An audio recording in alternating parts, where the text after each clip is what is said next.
So today's discussion is Apparel Futures, and I am honored. My name is Valerie Vacante, founder of Collabsco, which is a strategy and innovation firm here in Austin. We work with everybody from sort of the Fortune 500 to up-and-coming startups, many of which are here today. So I'm going to turn it over to each of our panelists. They're going to introduce themselves and just really, we're going to kind of jump in and they're going to tell you a little bit about themselves, what they do, and then we'll kind of kick off the discussion from there. Hi, everyone.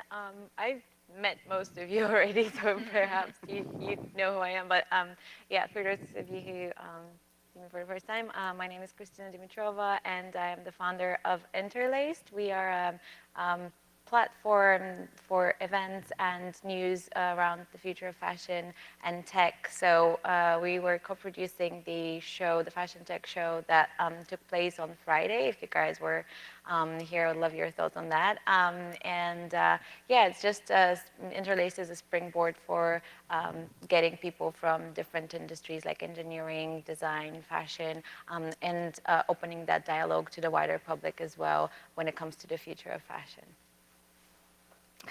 Hi, my name's Bushra, and I basically have my own studio. So I've got a very eclectic background, like probably many who are drawn to this area. So I initially studied biochemistry, and then I worked in tech, in finance for a long time. And then just through night school, I did art classes, and I switched careers into sustainable fashion and did through night school again, a fashion degree, and I taught fashion at London College of Fashion as well. And then I did another degree, actually, addicted to night school, and in design, where I was kind of looking at, still interested in social benefits, interactivity, and then I sort of brought everything together in wearable tech. And the last few years, I've been sort of freelancing and advertising, but on the VR side, so I worked on like a haptic armband to give you force feedback and that kind of stuff. And then most recently, my own project, which is called Dark Matter, Dark Energy, which has two different sort of haptic experiences, but within a VR story. So yeah. You can see it on the stand, Yeah. like in the expo as well. Hi, I'm Birce Özkan. I'm originally from Istanbul, but based in New York. My background is normally in business, but I decided to change to design and technology. So I studied at Parsons at New York. So during my master degree, I was really curious about wearable technology and fashion technology. So right now, I also teach at Parsons interactive garments class.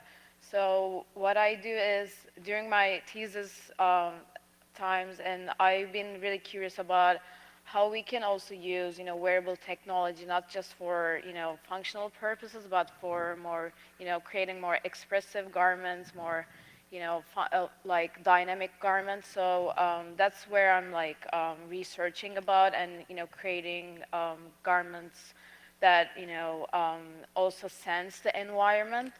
So, yeah.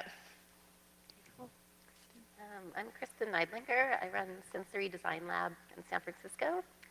Let's see, my background is in physical therapy and dance. I specialize in neuropathies, which is nervous systems. And then I went back to grad school for design. And then I created this. I make awareness technology now and biometric fashion. So I primarily work with biosensors to read your body systems, and then I translate that into audio, tactile, or visual displays. And I call this extimacy, externalized intimacy, showing how you feel on the inside to the external world. And somehow this has led me to now I'm working on artificial intelligence and machine learning. So it's been quite a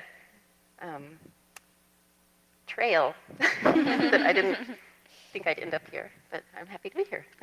No, it's great. And for me as moderator, it's really interesting because each of you have such a different background and in terms of how you arrived to fashion tech, right?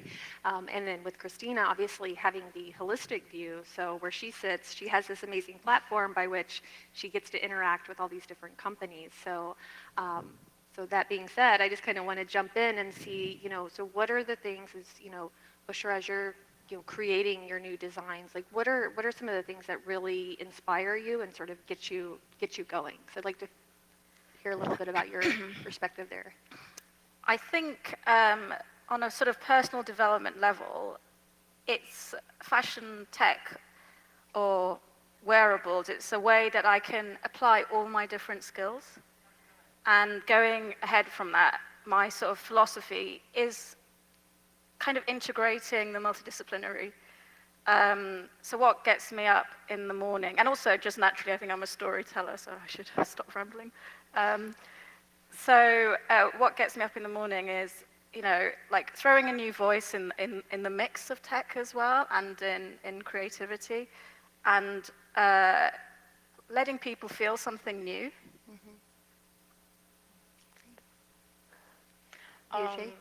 For me, because I just ended up, researching nature because I find it so fascinating because they have their own, how can I say, system that already built in. So first for my projects, I really like to look in, like research how they move or how they sense, because we're limited there, like amazing, they already have like more amazing senses, so they can, sense more the world. And so whenever like I wake up, how I can, integrate their, senses to our garments, so, they can also, instead of being like a dead cloth, but they can also sense the environment. So that's, triggers me all the mornings, and I wake up.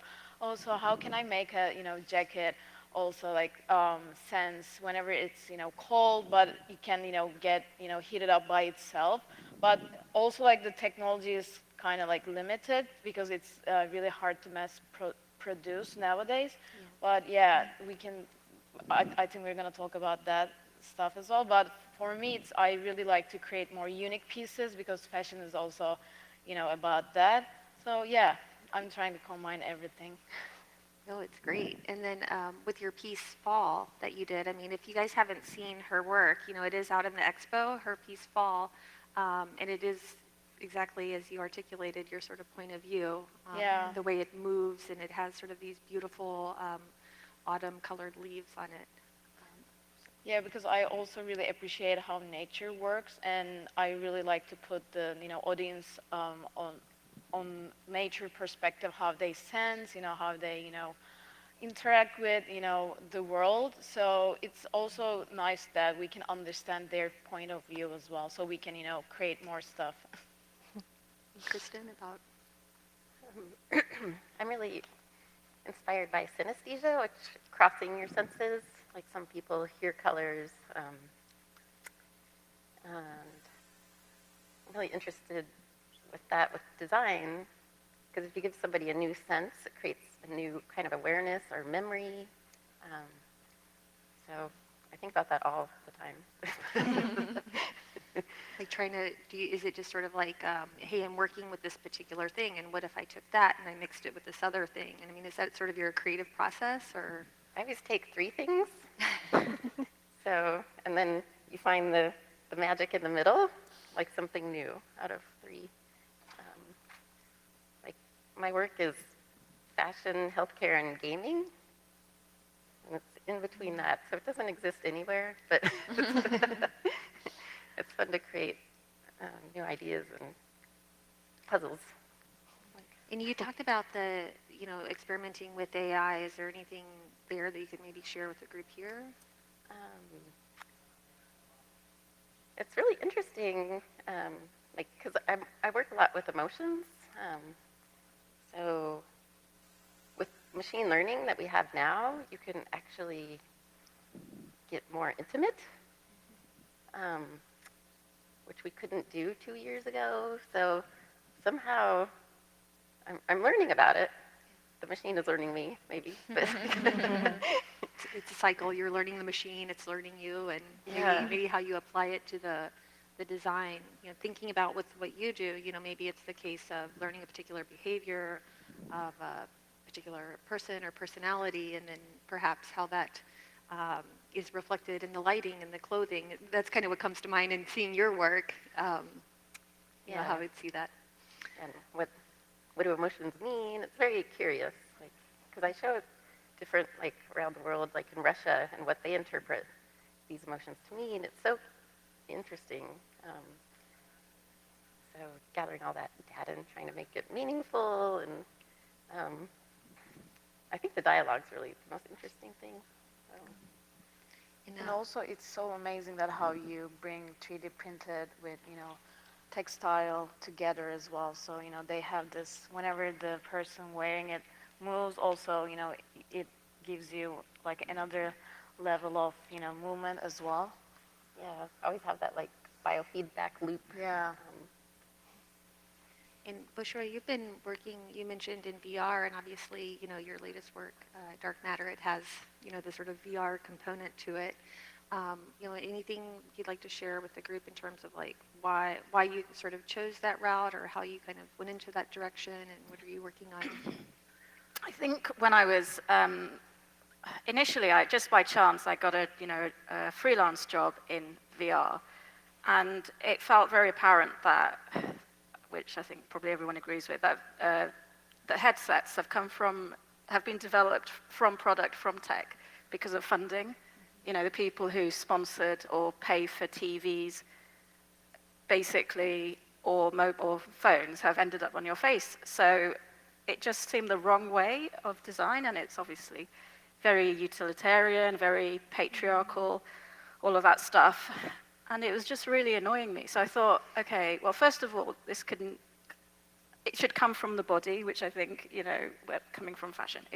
Design should come from the body if you're going to wear it, not from your, you know, front room. So the aesthetics of the headset was an issue for me. And then the actual, you know, I looked at haptics, and again, when I went to VR conferences, invariably guys would go, why are you doing haptics? There's no cultural reference out there. I was kind of like, yeah, but everything's haptic. Why are you not doing it as a point of, you know, experience? And I don't know where I'm going with this, but no. So it just kind of developed from there. Like, how can we really wear it? How can it be meaningful as well? I'd like to add in the biofeedback in the next version. How can it be central to the story rather than you've created the VR film or 360 animation or whatever, and then you add on, you know, add on other bits. And to kind of help with that, in my studio, we've created a software tool, actually, to help integrate, which I've called the Sensitizer. So you can, like, plug in different, say, types of haptics, and alongside the sound and the film, you can try and synchronize it all. Oh, so you can actually feel, so you're having the experience, that you're in the world, and then you can feel it as well? It's for the developers. It's for because it's you know, content creation is so far, so, you know, even 360 is so 2D, because I think it's sort of separately, like, let's add this on, and then add that on. There was a Sony VR conference, and there was the head of interactive music there. So I said to him, you know, you're really focusing on hyperreal, but what's with the add-on holding haptics? And he was like, oh, it took a long time for music to be considered seriously within gaming because of funding. And I just thought, what? You know, these are the people who have all the money, you know, throwing these products out to the consumers. So. And then, Christina, from your perspective, I mean, what are you seeing? I mean, we talked about, so we have AI and sort of sensory, you know, we have nature, you know, VR, and sort of like mixing that world with haptics and everything. So how are you seeing this? Like, how are you distilling not only what these designers are doing, but just where you sit in the world and seeing all these different trends? Yeah, well, for all of these designs that you guys described, I think it's really interesting because it's a new take on all of those different technologies and how they're used in fashion tech, for example, in VR. There are so many retailers now that are doing VR experiences or 360 videos to let consumers like immerse in a fashion show or a movie or whatever. But it kind of is more for a PR purposes most of the time, whereas this, like Bushra, your thing is VR is the main element, and like you have to experience it, and like the garment is also like very well thought in terms of like how it complements the VR headset, and I think that that's super interesting. And to Virgil's designs, I think the connection to nature is super important, and what also Moon referred yesterday to in her talk, she was, technology is supposed to, people think that technology is supposed to make me feel like a robot and more like a machine, but actually now I feel just more connected to nature and to the world and to the earth, and I think that is a great way of thinking, and in terms of how technology is, there are also sort of certain implications for technology in fashion, but in ways of thinking, I just see now more and more projects starting that are considering, how is that more sustainable? How technology is not, because technology is, people think that technology is not sustainable, and in a lot of ways it isn't. But now people are trying to think about that in a different way, and use technology to make fashion more sustainable. So, for example, we were talking with Bushra at an event in London a few months ago, and another friend of ours, Camille, she's an academic in one of the universities in London. She's just been granted funding from the European Commission that looks at how to make technology work for the fashion industry and make it better, greener, and I feel that that is it's a great direction, not just, oh yeah, we're just doing this because we're going to get some press, and we can because the tech exists. Well, I think that is a waste of money and time if it's just a one-off thing that you don't, you do it and then you're done. Yeah, almost just sort of technology for technology's sake. And I mean, Yeah. I think it's always good to, you want to experiment with things, but I think that maybe when you want to have like a solid point of view, then I'm curious to know, from a design perspective, what you all think from it. Kind of my personal point of view on it is that, I do think it's good to experiment, but doing it with a purpose. Like, what problem are you trying to solve, or, what point of view, what is the outcome? Whether it be a problem or what is the outcome or what are you trying to do, and starting with that, and then sort of designing the experience or the the thing right from there, and then how does the technology sort of seamlessly integrate into there. So that's sort of my point of view, but I'd love to hear from a design perspective how you all sort of tackle new technologies. Jump in, anyone jump in. Okay. So I was in sustainable fashion for a while, and there's a lot of contradictions in there, and there's a lot of different, even within, the fair trade people would argue with the green people, and then within the different factions, it is quite sort of political just on that sense. But in terms of the design process and technology, traceability, that's if you know what you have and where it's come from, then that can cover both sort of workers' rights, which countries has it come from, and also designing kind of like componentized stuff. So within the life cycle of the garment, you can take it out, reuse it. And I mean, that's an issue across electronics anyway. It's one of the most polluting industries in the world. Yeah, and it's interesting. I'd love to hear everybody's perspective on collaborations as we're talking about sustainability right now. So, everybody, I'm sure, has seen the Adidas Palais shoes, that have made, they're basically shoes that are made from recycled nets and whatnot that have been taken in the ocean. They've received a lot of press, and people seem really excited that they're trying to take this, this good cause and this big company, and like, how can we do something for good? Would love to hear any point of views on sustainability, collaboration. I've got a really strong point on that, but I'll let other people talk.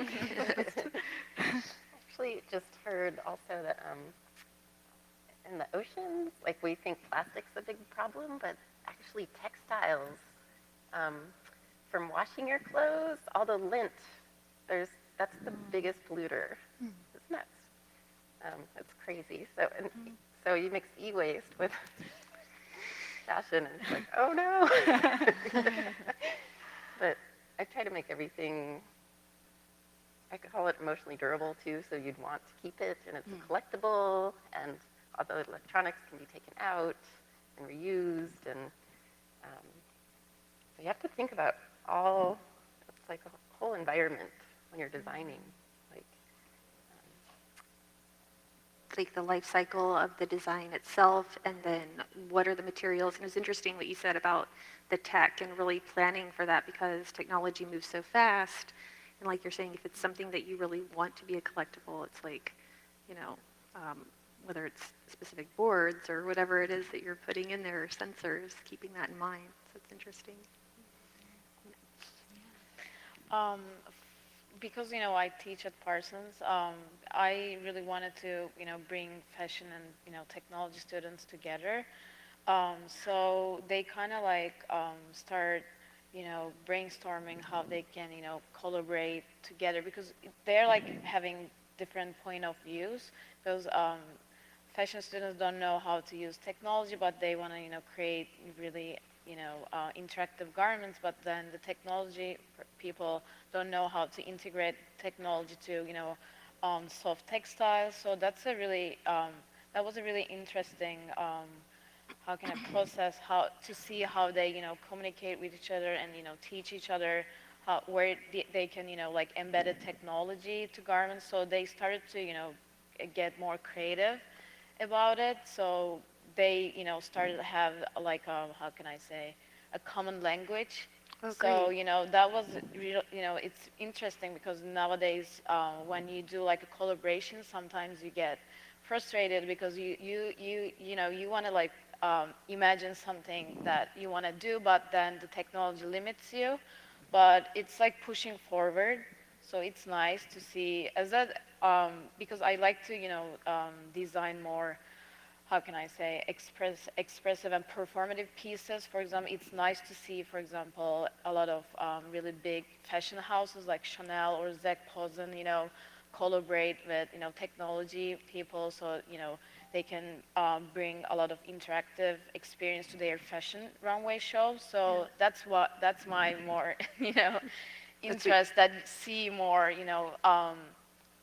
pieces that bring really unique experiences to shows or stuff like that. So it's really if that big fashion houses push the limit, I think we're gonna see more stuff coming as well. I was really upset when I saw the Met Gala last year. So there was I was expecting a lot of crazy interactive stuff, but then when I saw like just Zac Posen did this fiber optic dress, and I think that was It was IBM and IBM Watson also did a collaboration that it was like an IoT piece, so it was it was powered by people's Tweets. Yeah, exactly. So there was the moment that I realized that, oh, I think it's kind of like hard to do like a collaboration between fashion and tech people.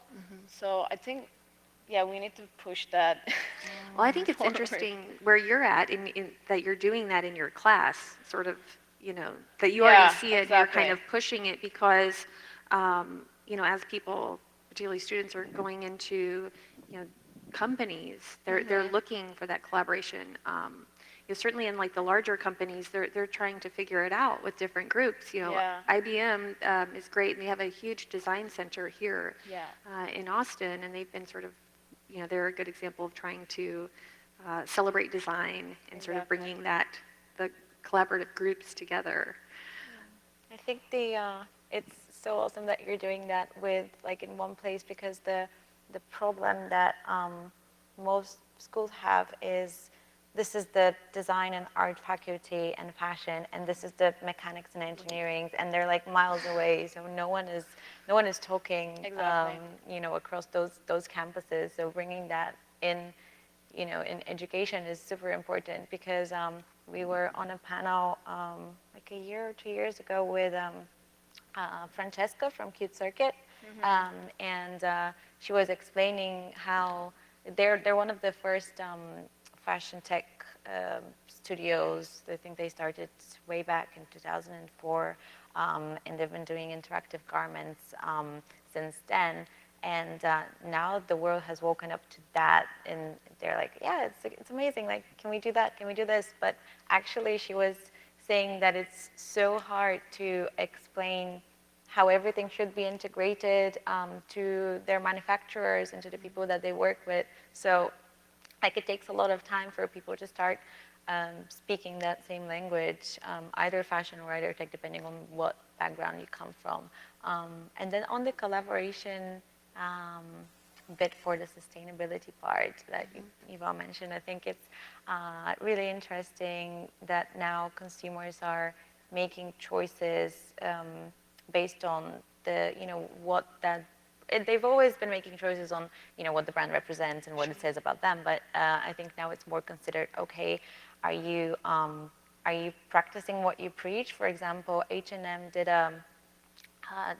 they did a huge marketing campaign, I think it was in November, and it was all about celebrating women and diversity and that kind of stuff. But then people called them out because they were like, okay, so you're celebrating all women and all consumers, but actually the people who work in your factories are treated so badly. You should start thinking with that, you know. And if, you know, on the Adidas and the Bionic Yarn collaboration, I think that's awesome, because they're trying to push that thinking, you know, to the consumer, and people are willing to pay more if they know that the thing that they're buying is going to last, and that is make a positive impact on everyone that has been, you know, putting their time and energy into making that product.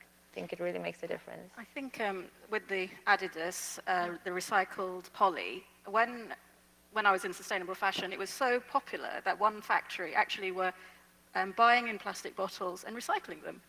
Oh. So completely. We want to recycle more. So in that drink sense, this water. I know. So it kind of had the adverse effect there. And with these trainers, I think they made 7,000, and they're from the Maldives, waste from the Maldives. So you can see there's a carbon footprint already. You know, which does that negate the point of it? And as a consumer fashion product, it's always, you know, it's unnecessary. Is that trainer going to end up back in the sea? So it's you know, it's very complex.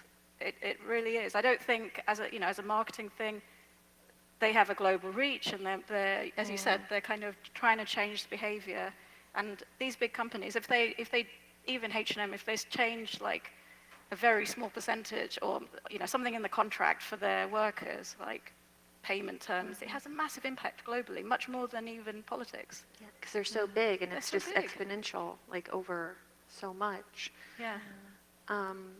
Let's see. As far as like, you know, now getting kind of jumping into the future, right? I think we talked a lot about sort of what everybody's doing, kind of how we see, you know, current trends and whatnot. Would love to know, you know, how each, you know, designer is seeing the future from where you live, right? So like, I guess the immediate future, if we can talk about that. I really, from my point of view as a designer, I really want to, as I said before, I really want to see more, you know, interactive fashion shows. I really want to see more technology, you know, integrated to, you know, for example, performances as well. So, but it takes a lot of time for the collaboration, for example, musicians with, you know, like technology people or fashion technology people. So I think it requires a lot of, you know, commissions and, you know, funding as well. But when we get there, I guess like when people start, you know, putting a lot of, you know, work, I think it's going to be great because I guess, for example, some fashion houses has this idea that we just want to do, for example, like bags that just light up for now, but they don't, think to like the future, or how can we, have like an impact for the future, or how can we use technology rather than just lighting up like a bags or stuff like that? How can we, have like impact for nature or to our environment as well? So maybe, they can use technology as a tool to, I don't know, say something about it, not just like an LED bag or something like that. But yeah. Creating more purpose is Yeah, what it exactly. sounds like, and, Exactly. and being more vocal about Yeah. that. And Kristen, you look like you maybe have something in this I agree. area. To make it more meaningful. And kind of like, well, just for example, in the put together show the other night, how you had your design and sort of like lighting up the state, kind of lighting up, and how that's expressive. It seems like you're already sort of there, right, in your designs, but from what Birje is saying is the more bigger environment. So how do you see sort of future in your world? How do you see that?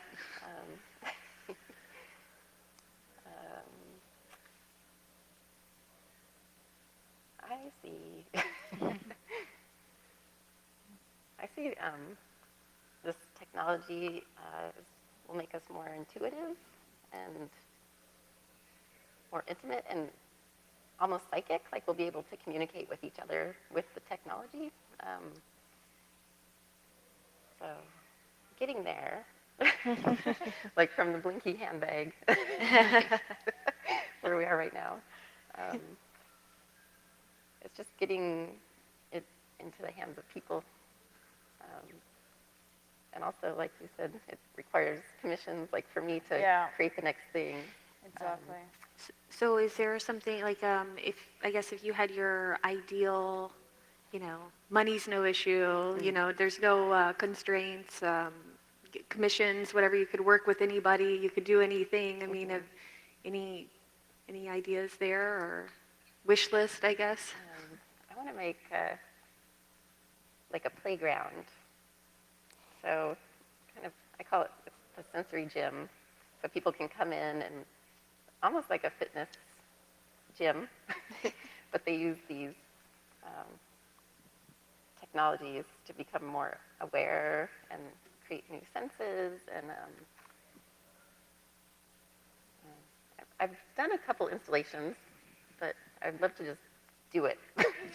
So really taking it away from the fashion and bringing it more into the environment, or the surroundings that people are having. That's where you see it Yes, in your world, how you see your future. it's pervasive. It is the IoT, but I call it the Internet of the Body. So because you're connected to everything and becoming more self-aware. Bushra, how do you see what's future world for you?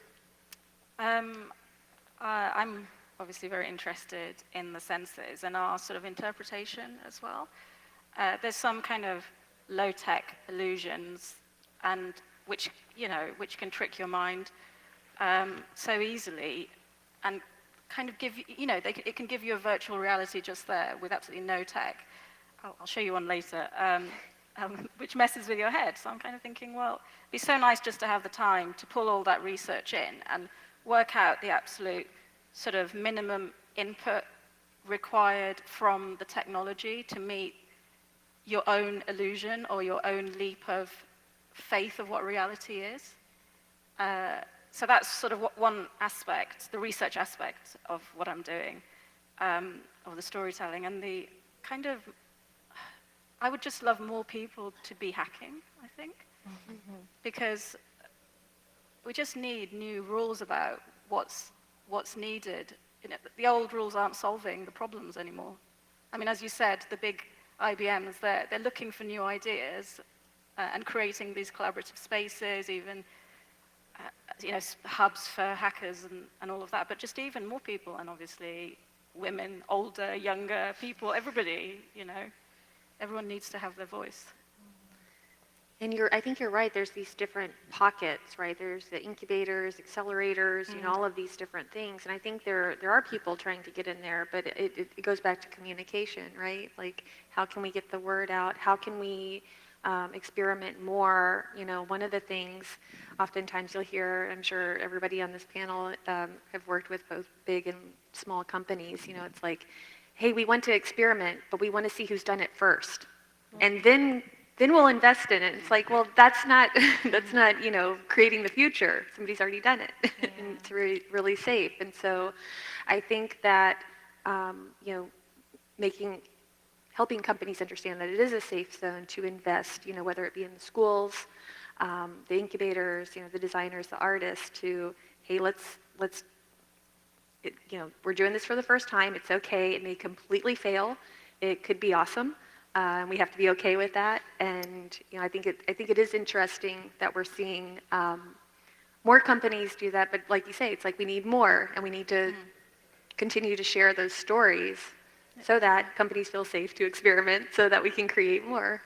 I think it's what what we were discussing yesterday about how technology companies first, when wearable tech started being a thing, they were more thinking about, yeah, let's do the tech because we can do the tech, and then it's amazing, and then just slap some design on it, or like make it more fashionable. Design lipstick. Yeah, like the Google Glass example with Diane for Hurstenberg collaboration. It was like, yeah, it didn't take off, and then they collaborated with her to create designer frames for glass, but it was just an afterthought rather than the design and how it looks is integrated from the start, the ground up, and that is a challenge because technology companies until now, they haven't really seen the arts or fashion or the world of music, or the creative fields as a credible industry almost, and now they're starting to realize, oh, wow, okay, so we have to think about everything. It goes even. It's all about the user experience. Even if you're talking about a website, people were thinking in design that requires design thinking. It doesn't require that much of a technology perspective, and I think it's getting there, but it's hard. You're absolutely right. It is hard, and it is really it is more of the It goes back to getting the word out and the education of, hey, bringing in designers, bringing in creative people up front, and being able to say, this is what we're doing, right? And it's going to involve, designer. Here's the here's the challenge we're trying to do. Here's the type of design or designer, artist, musician, etc. Like, they're a part of the process with the technology, and kind of like you're saying in your class, right? Just doing that in the world, and then it's amazing what people can create.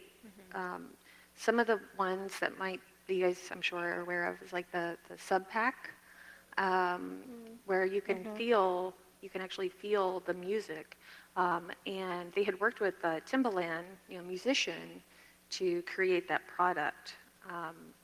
Wisewear, who's here, I don't know if you've seen them, but they're working with Iris Apfel, and they call it the beauty in the brains of designing the product, and they really had designers up front working with the technologists. So they said, New York, what do you call it? The Devil Wears Prada meets the nerds in San Antonio, but they had worked collaboratively, and so completely agree. Like, it cannot be an afterthought, and people see it. Like you're saying with the glasses, they're like, it's true. I mean, it can't just be a one-off thing, because people have to just change their mindset and how they think about creating those products. It's not, we have the technology and design will come later on. It's not how it works. But I think on the sensing point that you mentioned, it's really interesting because when we were talking about clothes, for me, the future is just, it's not going to be called fashion tech in 10 years. It will be called fashion, and it will just, technology will be integrated into the garments, and I kind of envision that future. But until we get to that point, it's going to take a lot of time and energy and some really smart people like you guys on the panel. And on Kristen's point, I think it's really interesting when you think about the body as a communication tool almost, and letting, you know, whatever you feel inside to be expressed outside. I think that's really, really powerful, and sort of what Moon was, you know, making yesterday, and how she was telling us about her performance, and you know, how is that, you know, what she feels inside, how she translates it outside. Yeah, and how she's really connected to the earth. Like she's connected to the earth, and then she's doing this where she's also connected to outer space as well. So she's connected to space and earth, and you know, she's a part of it. And it's really interesting to see, you know, her thinking and where she's going, and others obviously here, body hacking, and Kristen, you know, one of the things that was interesting that stuck with me in this talk is how you said you take three things, you know, when you're designing. And I think that, you know, in hearing the themes in this discussion, it's like three things. If companies can keep those three things in mind, and three things meaning, you know, design, right, technology, and then, you know, whatever the problem is they're trying to solve, and intersect those, I think it'd be really good. I think with the aging population, it's inevitable. A lot of design will become assistive and communicative. It has to. Otherwise, it's not going to have enough purpose. Yeah. You know, progressively there are neurological diseases which there's no, you know, like dementia, which there are no cures. It's all about how to make the carers best, you know, it's care management. And then for the carers, how to help them as much as possible so they can lead a normal life if they have someone to look after. And we're almost at time. So before we wrap up, I'd love to spend just the last few moments, you know, hearing everybody's perspective on, like, you know, what are a couple things you'd like everybody in this room here to take away with them, you know, from our panel. What are the main things they can take away with them? Shall I start? Okay. Well, yeah, we talked about purpose a lot. So I think that's the main thing. You know, just because you can create something with technology or even without, like, it doesn't mean that you should do it. You know, think about how it's going to be used. You know, how it's impacting everything around you, everyone around you as well. And I guess the other thing is just shift your mind from thinking about design or fashion or art as something secondary, because it's just as important. And you know, I think those are my two main points. I think that everyone should have a go and just buy the components and go on YouTube and just start experimenting and creating your own stuff. And people should collaborate, and I'm always looking for collaborators as well. So I'm doing another dark matter version, VR version. So if you want to get involved, just give me a shout. Yeah, so I have like two maybe, you know, purposes, let's say, because from my, you know, academic purposes, I really want, you know, students, like fashion and, you know, technology students don't get afraid from each other, because, you know, they have this, you know, thing that, oh, we cannot work together because, you know, we have different, you know, set of mind that, you know, because technology-wise and fashion-wise, but there are like a lot of open source tools. Like, you can definitely go online and, you know, start learning by yourself everything. If you want to just, you know, light an LED or something, it's super, you know, easy. So that's what I'm like trying to teach, or even like sewing as well, because like technology people don't know about anything about, you know, fashion. So I'm like trying to, you know, create like a common language between them, so, and they can keep going work, you know, afterwards, like when they graduate as well, because we need a lot of people right now that know the two different languages, so they can, you know, communicate with each other. But as a designer perspective, I really like to bring, you know, expressive and interactive pieces to, like as I said, more like showcase-wise. So that's what I'm looking for and, you know, pushing forward, because lots of companies, you know, just wanted to, you know, as I said, like an LED, you know, T-shirt or something. No, it's not it. You know, we can just, you know, push more forward to, you know, if you have like a goal or something like that, instead of like, you know, mass produce, but creating more, you know, unique experiences. So I'm definitely like interested in creating, you know, unique experiences for people. I think that's so important, what you're saying about creating the new language. Yeah. And that's what we have right now. This is such a nascent field that I encourage everybody to make it, like define it, create new things, and maybe like take 3 people who have different skills, like a designer, techie, and a doctor, and like just see what happens. And I think, yeah, I'm super excited to see what happens in the future. No, that's great. And so what I heard there was, you know, purpose, collaboration, experiment, give it a go, do that, go out and do something, and create a common language. So that's, I think those are got a handful of things, everyone. Great. So I guess if you guys are good, we'd love to open it up for questions and kind of continue the conversation. Yeah. I'm curious what some of your favorite materials are to work with, or material technologies, kind of ignoring the electronic side and focus more on the tactile side. So what are some of your favorite things to work with now? And then what's that material that you really want that might be on the horizon that you wish you had? Shall I start?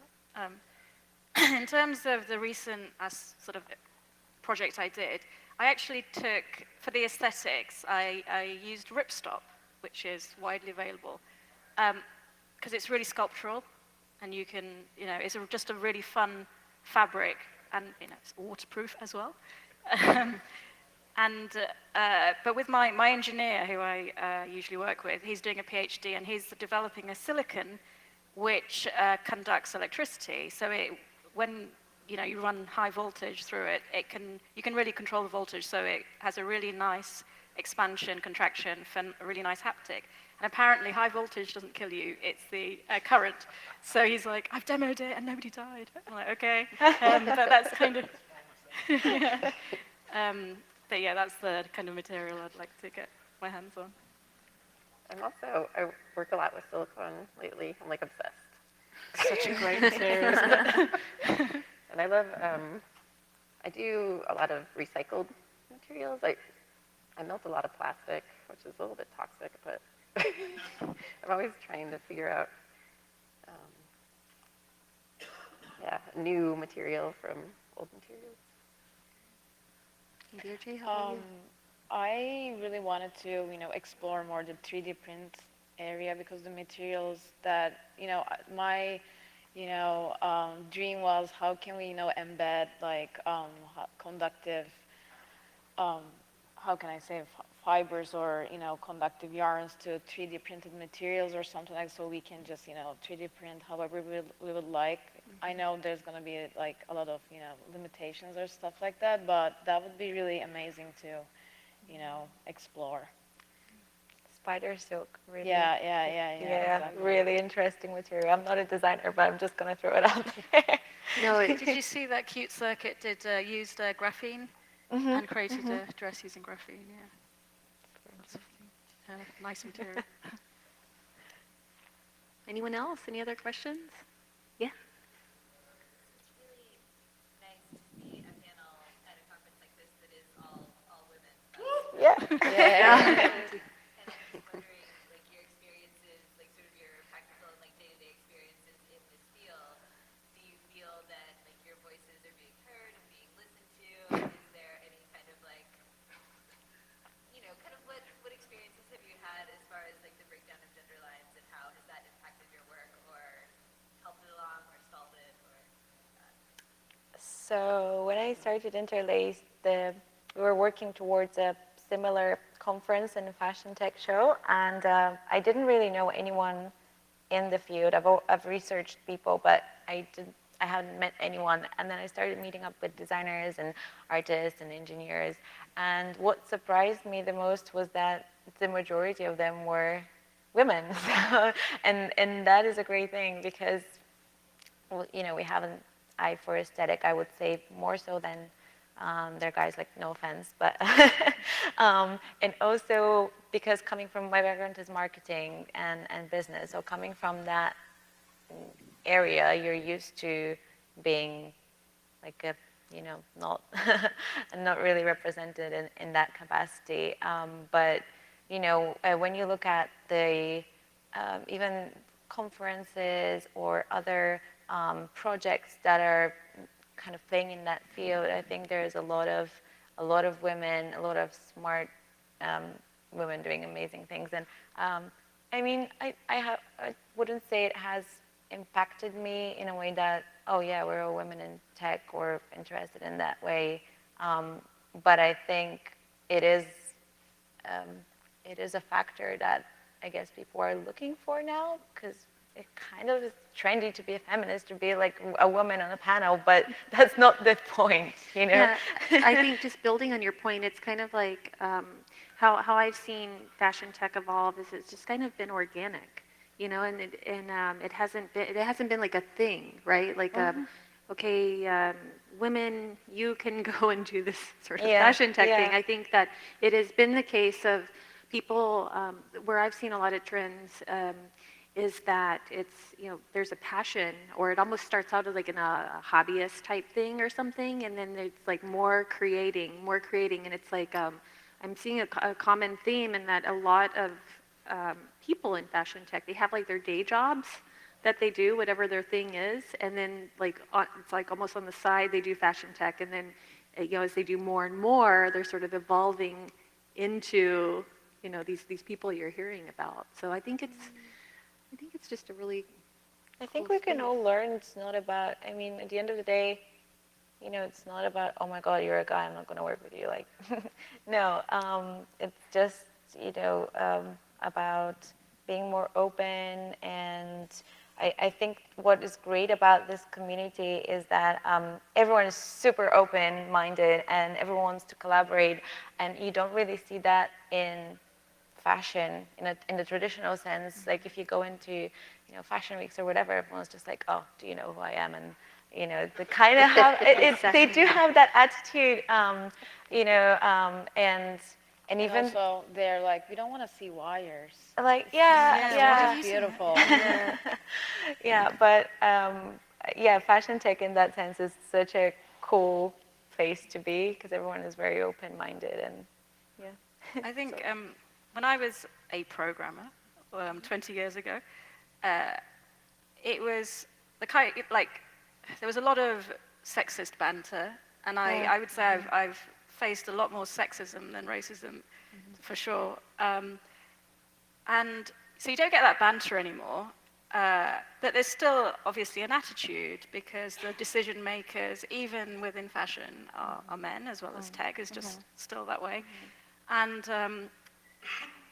like I did a little film. I've got a 3-year-old daughter, so I was showing her. It's only 5 minutes of how a circuit works, and I put it on Facebook. And you know, like a friend I've known for a long time is like, "Oh, why do you keep teaching her tech?" And I'm like, "It's just play to her. She doesn't know the difference. You know what? Like already it's gender bias. You know." So, but then I think we have to, like, I have to carry on. Like we all have to carry on doing this stuff, and just saying, "Yeah, it's normal. It's just fashion.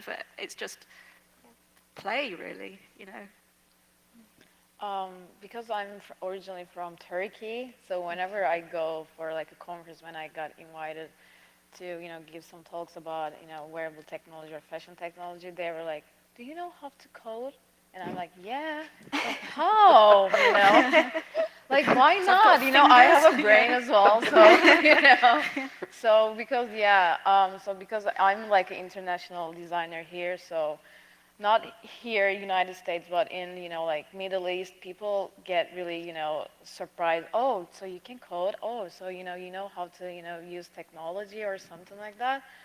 But yeah, so that's why I think with current situations, we need to definitely need, this conferences more, especially, in Europe or, in Middle East, so, people can know that, oh, there's like this area, going, and especially, for example, Turkey, because it has like a huge textile industry, and they, started to get really excited about, for example, oh, so, we can do a lot of collaborations, and we can push forward, this technology with textile industry more. So it's, really important to people know about what's the future of textile, of everything. So I think, yeah, that was my kind of experience. educate everybody Yeah, and get it yeah. like anybody can do this. Exactly. Yeah. I think it's a tricky gift being a female. Yeah. In general. But a couple years ago, I realized I only get hired by women. And even though my studio's in San Francisco, I only make money in socialist countries outside of the US. Wow. So that was very interesting when I had that, like, Yeah, I've certainly seen a lot of curious. change. I've seen a lot of change, but I think, there's still a lot more to go. I kind of grew up in the digital marketing field and then segued into product innovation, and then now to kind of doing a little bit of everything right now, which is a lot of fun. But I think it is, I'm happy to see, that people are having a voice. They are able to go out there. I think people are more aware. Like Bushra, as you were saying, like, I mean, I do remember sort of starting out, and it was acceptable, and it was acceptable behavior to, have the banter and that type of thing. Now, obviously, it's kind of frowned upon, or I'm even seeing more men, standing up and having a point of view, which is great. So that's a positive change I've seen. I will say, even starting out, one of the challenges, I would see women, I don't know how to, women behaving badly, I guess, like, in the office, sort of showing their shirt, lifting their shirts up and different things like that. And I'm like, you're not helping any of us. You're not helping any of us at all. like where are some solid mentors? And to that point, when I was sort of younger, starting out and seeing that, I was truly looking for a mentor, and I was really fortunate that I actually had some really great male mentors, and they empowered me and supported me to kind of go out and do whatever the next thing was. So that, I think it's not just the women. My point is it takes the men and everybody to kind of support each other and kind of call out the bad behavior and support the good behavior. Any other questions? No?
I guess like my first, answer would be you can, I don't know, you're familiar with Shapeways, but they have huge, it's like a 3D print company that they, print like custom, 3D prints, so you can choose your material and everything, and they have like really huge sources as well online. So yeah, my, answer would be, check their website and, yeah, I don't know. right now, but yeah, probably shapeways first. I think you might have a vision for, did you say shoes you wanted to make? Because yeah, they kind of need specific tools, like if you want to work with leather, for instance. So you could, I know in London you can hire studio space for just a few hours, for instance, and use those tools. And sometimes you have training days just for one day. Where I made a leather handbag, and the same company you could, actually make your own shoes there, and choose the fabric. But also you can find old shoes and maybe take the material from there and reuse and make, do, and mend, or just reuse and recreate. Well, that's a good point. Like even we were talking about sort of reusing items, but it's a great way to see about getting a prototype and kind of experimenting, with those, excuse me, existing materials. Yeah.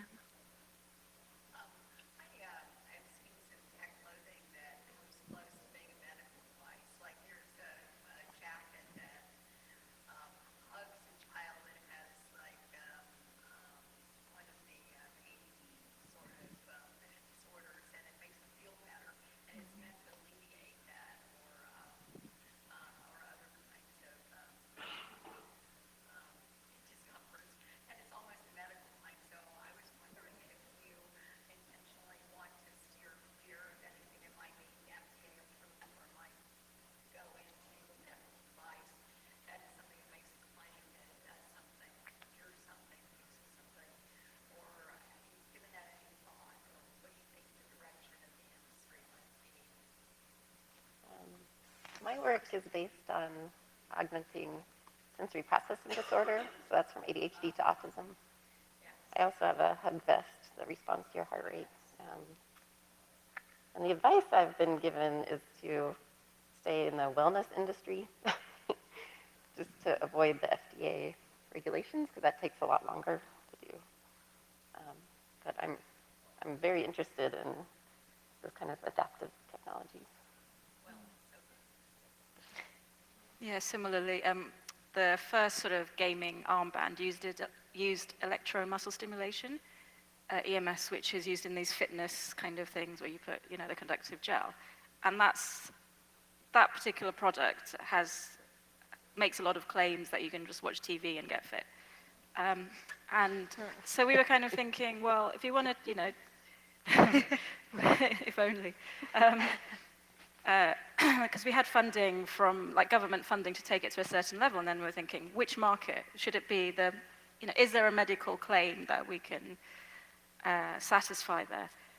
And it takes so much funding to get it to that stage, like proper millions, and even it was so difficult. So then we thought, oh well, we can gamify it, and then it's a well-being.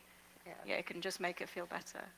But yeah, it's just it's a barrier, I think, making it medical. But a lot of funding when it comes to wearable tech comes from medical, military, and enterprise industries. So I think that's why, to get funding to do something that you want, you kind of have to fit somewhere in that space. Like in fashion, it just started being a thing, and all those grants that we're talking about and programs, or they weren't around 1-2 years ago, and I guess that's why most of the things that we've seen so far, some of them are close to a medical device. And I think the products that I've seen that are crossing fashion, tech, and medical and wellness, the designer has to think about, okay, what he has to consider the implications of that on the consumer. And it's with any device. It's like when Samsung was making those Galaxy tabs, why didn't consider it's going to explode? You have to consult with the person who knows more about that field. I think. I think it's taking something from the studio and hacking and research to consumer is just so many regulations, whether it's medical or whatever. And I think that it's also to help you move faster. I mean, like the advice you received in terms of the wellness or, aspect of it, at least you can get to market faster. And then, maybe they're able to see the proof and invest or help evolve it, you know, and build from there based on the regulations. I think it just helps get to market faster. Anyone else? I do have an interest that I think your brother described nicely what our struggles are in fashion and tech, but one of the things that we are faced with all sort of fighting is, regardless if we're in sustainable or in fashion tech, is just this overwhelming notion that fast fashion is just incredibly economical for consumers, right? So how can we actually change, or what would your strategies be to change consumers' minds to not accept fast fashion and its dangers, but actually allow them to elevate to on-demand or, higher or, better price points or spend more money to avoid all these ecological disasters. So what will your strategies be in the future? I mean, I have some thoughts on that, but I'm just curious what yours would be. So yeah, I'm not a maker, so I can just say what I've seen so far in terms of fast fashion. Yeah, it's still prevalent, but even the fast fashion retailers have initiatives that are trying to push in terms of sustainability. Like H&M is a big one. They have a sustainability prize every year, and like Zara is making all of their the latest collection is so like sustainable, and everyone's trying to push in that direction. But in terms of consumers, communicating that is the most important thing. You know, those campaigns that we've seen, they happen once a year. So you talk about them like once a year, and then it's like, yeah, it's done. But there's a really cool company based in San Francisco, actually. It's called Everlane. You guys have heard of it? And what they do is they create high-end basics, so like t-shirts and pants and shoes. But how they do that is they let the consumers see what exactly went into making that garment and how much does it cost on their website. So for example, you can say, to make this shirt, the cost of materials was this much, the cost of shipping, paying the workers, and like design work, and then in total, let's say it's $10. And they also show you what is the markup that they're making. They're like, we're marking it twice the price. So we're going to charge you $20 for that t-shirt.